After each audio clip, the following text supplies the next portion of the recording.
ప్రతి జిల్లాలో తెలంగాణ రాష్ట్రంలో ఇన్స్పెక్టర్ ఆఫ్ స్కూల్స్ అని ఒక అధికారి ఉంటాడు.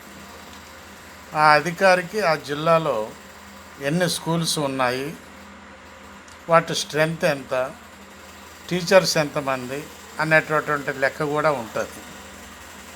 మరి దాన్ని బట్టి టీచర్లు ఒక్కొక్క స్కూల్లో ఒక టీచరే ఉన్నాడు, నలుగురు పిల్లలే ఉన్నారు, ఒక టీచరే ఉన్నాడు, పిల్లల్ని ఎత్తుకులాడుతున్నాడు, పిల్లల్ని రిక్వెస్ట్ చేస్తున్నాడు అనేటటువంటివి ఉంటాయి. ఈ విధంగా డబ్బు చాలా ఖర్చు అవుతున్నది. కాబట్టి వీటిని సరిదిద్ది పిల్లలు ఉన్న చోటనే టీచర్ ఉండాలి. కనీసం 30 మంది పిల్లలు ఉన్న చోట ఒక టీచర్ ఉండాలి. అది లెక్క ప్రకారంగా ఉంటుంది.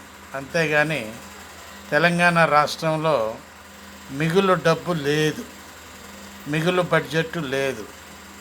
అడక్క తినే రాష్ట్రంగా తయారైపోయింది ఈ తెలంగాణ రాష్ట్రం అని ముఖ్యమంత్రి గారు చెప్పడం జరుగుతుంది. ముఖ్యమంత్రి గారు చెప్పింది కరెక్టే, దాంట్లో డౌట్ ఏమీ లేదు. ఎక్కడ చూసినా అప్పులే ఉన్నాయి.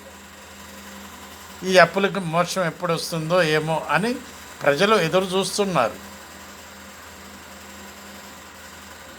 ఆ విధంగానే ప్రస్తుతం బీఆర్ఎస్ పార్టీలో కుంపటి రగులుకుంటుంది. ఆలోచించండి ప్లీజ్. బివి ప్రసాద్, హైదరాబాద్.